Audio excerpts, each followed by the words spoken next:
Yangi Namangan tumani fuqarolik holati dalolatnomalarini yozish bo'limi mudirasi. Xush kelibsiz Zulayho opa.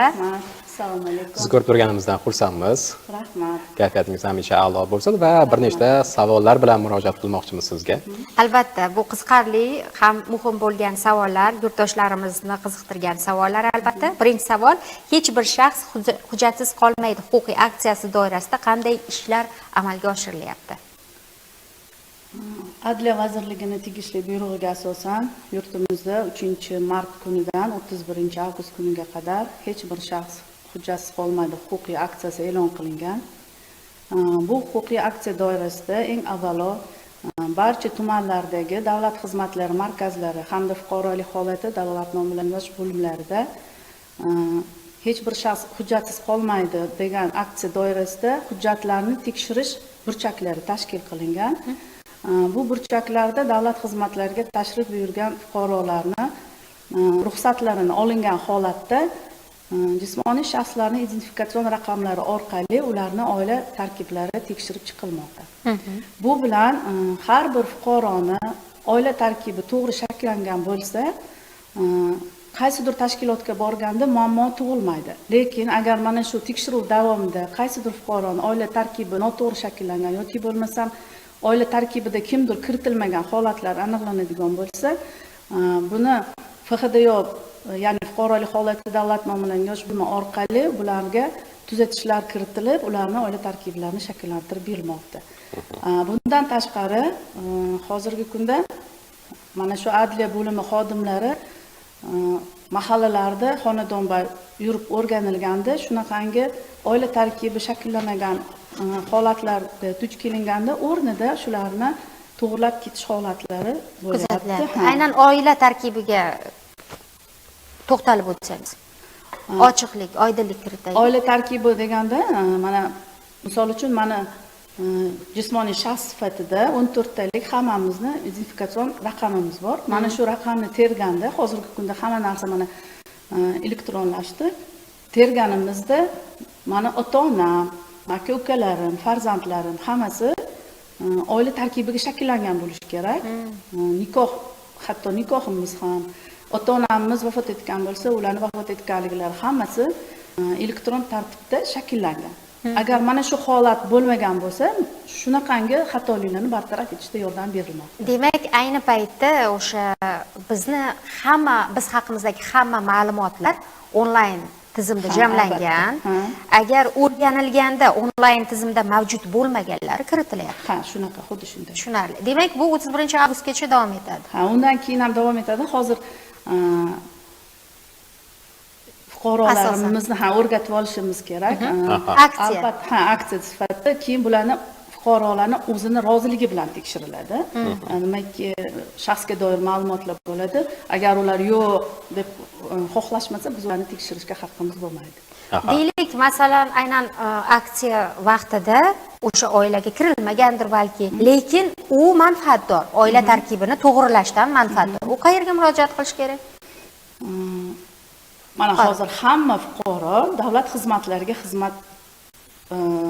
murojaat qilishadi. Nimadir xizmat bilan shu yerga kelganda mana oila tarkibini bitta ko'rib bering desa, davlat xizmatlaridagilar ko'rib berishadi. Agar ular to'g'rilash imkoni bo'lsa, davlat xizmatlarida ular to'g'rilab berishadi. Agar ular to'g'rilab berish imkoni bo'lmasa, demak fuqarolik holati dalolatnoma yozish bo'limiga yo'naltirishadi. Zulayho opa, mana shu jarayonni o'zida qancha bir foizda aksiya doirasida ishlar amalga oshirilishi kutilyapti? Agar imkon bo'lsa hammanikini to'g'rilashga harakat qilyapmiz, lekin bu jarayonda fuqarolarimiz o'zlari ham faol bo'lishlari kerak. Lekin bu doimiy yangilanib turadigan jarayonda, buni ichiga juda ko'p tomonlar kiradi. Masalan, o'sha ota-onasini o'tganlik to'g'risidagi deyapsiz. Bu ma'lumotlar endi bir xil turmaydi-da, har doim o'zgaruvchan bo'ladi. Demak, doimiy jarayon bu. Oila tarkibi. Mana hozir shunaqangi holatlar bo'lyaptiki, yillar davomida o'limlarini qayd etilmagan. Bu mana meros masalasida muammo kelib chiqyapti. Shunaqangi holatlar ham biz mahallalarda aylanib yurganimizda shunaqangi holatlar ham chiqyapti. Yoki bo'lmasam tug'ilganligini qayd ettirmagan holatlar chiqyapti. Mana shu hammasini aksiya davomida biz bartaraf etishga harakat qilyapmiz. Yana bir savol kelgan. Ba'zi hollarda pasport olishga borganda tug'ilgan haqidagi guvohnomalarning seriya raqamlarida muammo bor deb qaytarish holatlari bo'lyapti. Bu borada qanday ma'lumot berasiz? Ma'lum vaqtda bosmaxonada, demak, guvohnoma seriya raqamlari bir xil chop etilgan hollar bo'lgan. Ikki kishiga bir xilmi? Mana, например, misol uchun hozir 94-yil bilan 2009-yildagilarni mana shunaqangi ko'p muammo uchrayapti. Nimagaki hozir 2009-yilda tug'ilgan bolalarimiz o'sha O'zbekiston fuqarosiligi pasportini olishga borishyapti-da. Bularda hozir 94-yildagi tug'ilgan shaxslar bilan 2009-yilda tug'ilganlarni guvohnomalarida bir xil seriya raqamli ko'p uchrayapti. Keyin bu 94-yilda tug'ilganlarni seriya raqami kiritilgan tizimga, oqibatda 2009-yilda tug'ilganlarni отказ beryapti. Shunaqangi holatda, demak, ular fuqarolik holati davlat nomidan yosh bo'limiga murojaat qilishsa, bularga demak gerb yig'imidan ozod qilgan holda takroriy yangi guvohnoma berilyapti. Bundan ham e'tibor bilan tinglasangiz, demak, bundan ham boxabar bo'lganimiz yaxshi bo'ldi. Shu hozirgi kunda 2009-yilda tug'ilgan bolalarimizda shunaqangi muammo ko'proq uchrayapti. Tushunarli. Yana bir savol. Chet elda tug'ilgan, chet elda nikohdan o'tgan yoki chet elda vafot etgan fuqarolarning hujjatlari bo'yicha qanday ishlar amalga oshiriladi? Juda o'rinli savol. Bu hozir ko'pchilik teletomoshabinlar ham qiziqsa kerak. Chet elda tug'ilgan yoki bo'lmasam chet elda nikoh qayd etilgan yoki bo'lmasam chet elda vafot etgan fuqarolarimizni, demak, qayd ettirilganligini FHDYOning yagona elektron bazasida shunaqangi ilovalar ochib berilgan.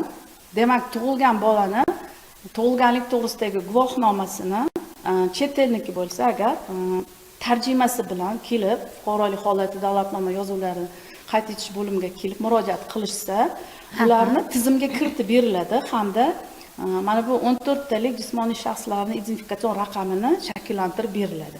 Chunki ularni hozir chet elda tug'ilganligi qayd etilganligi sababli bizni O'zbekiston tizimimizda ularning tug'ilgani ko'rinmaydi. Oqibatda ularni maktab bazasida ham ko'rinmaydi yoki bo'lmasam ular qanaqadir haligi bola uchun nafaqa pul olishga borsa ham ularni tug'ilganlik to'g'risida ma'lumotlari ko'rinmaydi. Shuda shu muammo kelib chiqadi, masalan. Muammo kelib chiqmasligi uchun shu bizga murojaat qilishsa, biz ularni tug'ilganlik to'g'risida guvohnomasini tizimga kiritib, ularni shu 14 talik raqamni shakllantirib beramiz. Nikohdan o'tganlik holatlarida ham mana meros masalasida yoki qanaqadir haligi nikoh shartnomasi tuzishga to'g'ri kelgan paytda ham ularning nikohi ko'rinmaydi. Agar ular faqat fuqarolik holati davlat yosh bo'limiga kelib, ular mana shu guvohnomalarini kiritib qo'yishmasa.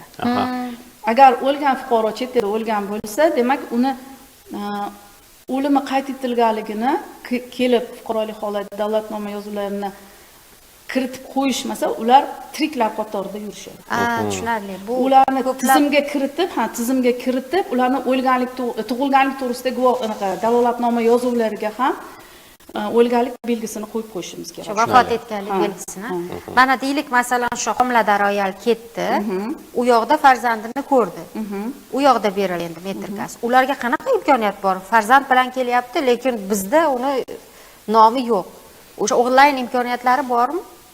Mana agar ular u yerda chet elda tug'ilganda konsullik orqali ham O'zbekiston Respublika konsullik vakolatlari bor, ularni tug'ilishini qayd etishga. Albatta.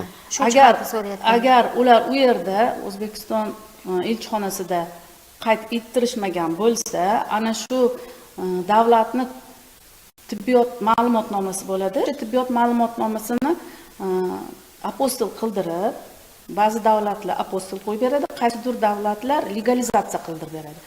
Shunaqa holatda kelib, tarjimasidan fuqarolik holati davlatnoma yosh bo'limiga murojaat qilishsa, tug'ilganlik to'g'risida guvohnoma beriladi. Agar u yerda qayd etilgan bo'lsa, shart emas. O'zbekistonning konsulsiyasida qayd etilgan bo'lsa, shart emas. Lekin qayd etilmagan bo'lsa, kelib qayd ettirish mumkin. Ancha mana shu javoblaringizdan ko'pchilikka ayon bo'ldi. Nima qilish kerak, oldindan nimalarga e'tibor berish kerak. Zulayho opa, bu sizni kasbingizga juda ham ko'pchilik ayollar, qizlarimiz ayniqsa havas qilishgan. Huquqshunos bo'lish, mana shunday idoralarida, aynan PXDYO idoralarida ishlash ko'pchilik havas qiladi. Siz bugun o'zingiz qanchalik faxrlanasiz? Ilgarigi orzu bilan ish boshqada baribir. Albatta juda faxrlanaman. Nimagaki bizni tashkilotga kelayotgan har bir fuqaroni kelgandagi ishini bajarib berganligimiz uchun qanaqadir o'zimizda ham haligi minnatdorchilik ular bildirganda biz o'zimiz uchun ham qanaqadir oziqa olamiz. Albatta, oilaga guvoh bo'lasizlar sizlar. Asosiy guvohsizlar sizlar. Ha, xuddi shunday tug'ilganda ham, nikohni qayd ettirgan paytida ham ularni minnatdorchilik ko'zidagi chaqnab turgan o'tni ko'rib, biz ham shular bilan tep-teng xursand bo'lamiz. Lekin o'ziga yarasha mas'uliyati bor, qiyinchiligi bor, mashaqqati bor kasbni. Bugun shu kasbni tanlaganingizdan xafa bo'lmaysizmi axir? Yo'q. Faxrlanaman. Albatta. Va mana shu kasb, bu kasb egalarida qanday bir insoniy jihatlarni shakllantirar ekan? Har bitta kasb insonga nimadir beradi?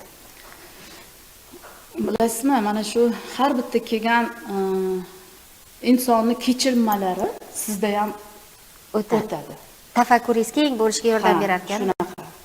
Hayotni Dunyo yuqoridan qarashingiz kengayadi. Birni ko'rib shukur qilasiz, boshqasini ko'rib fikr qilasiz. Xuddi shunaqangi narsa o'tadi bizning kasbimizda. Rahmat Zulayho opa, juda ham xursand bo'ldik. Ayniqsa qonunchiligimizga doir muhim ma'lumotlarni berganingiz uchun tashakkur aytamiz va bundan keyingi faoliyatingizga shijoat, g'ayrat, har doimgidek mana shunday bilimli, kuchli mutaxassis bo'lish albatta yor bo'lsin deymiz. Rahmat deymiz. Albatta kelganingiz uchun minnatdorchiligimizni bildiramiz. Afsuski bir nechta savollarim bor edi, lekin reklama vaqti bo'lib qoldi. Keyingi dasturimizga emas, reklama ketish jarayonida ana shu savollarimga bo'lsa javob olishga harakat qilamiz.